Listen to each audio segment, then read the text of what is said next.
Kaya magandang gabi po, palang gabi. Meron po kaming gathering ngayon ng mga kalalakihan ng GFCRC na botas.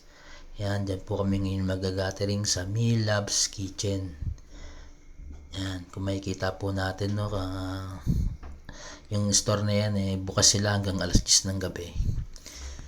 Yan, at yan, no, bago po kami kumain, yan, nanalangin po muna kami. Nag-pray po kami ni Kuya Angelo. Shoutout sa iyo, Kuya Angelo. Salamat sa panalangin. Ang sarap po ng mga food nila dyan, no? Yung Shanghai, yung crispy pata, yan, kaldereta, bulalo, yan, chop suey, pansit, lahat po talaga masarap. Grabe. Recommended ko po talaga, no? Talagang salamat po, no? Masarap lang magpasalamat sa Panginoon dahil binigyan niya tayo ng mga kapatid, kaibigan, no? Na tunay na makakasama natin sa mga gantong gawain. Talaga nag-sharean kami ng mga experience namin, nakabutihan ng Diyos sa bawat isa. Kaya blessed na blessed ako sa araw na to. Thank you Lord dahil yan, no, na kahit na wala akong pera nakakain ako ng masarap.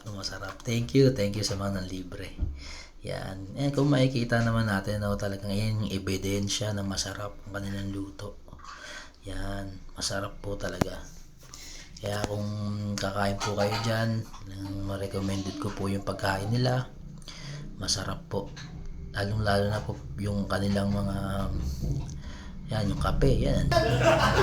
Grabe, ang laki. Ito pala yung tako. Pinakamalit ba yan? Tako. Tako! Ang laki na, may problema siya, paano niya raw uubusin. Yan, thank you Lord. Yan, ako rin po, may kape ako. Yan, napakasarap po. May kakaiba siyang lasa, no? Yan. Pero kasi general, sumasalod yun sa Yummy! Lasang damo. Salamat sa Panginoon.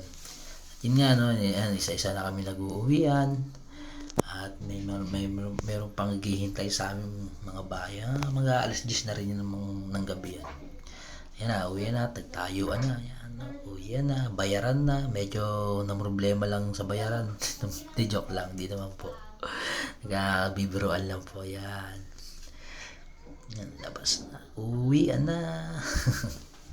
Yan, thank you sa inyo. Napakabuti yung puso nyo. Thank you for watching. God bless.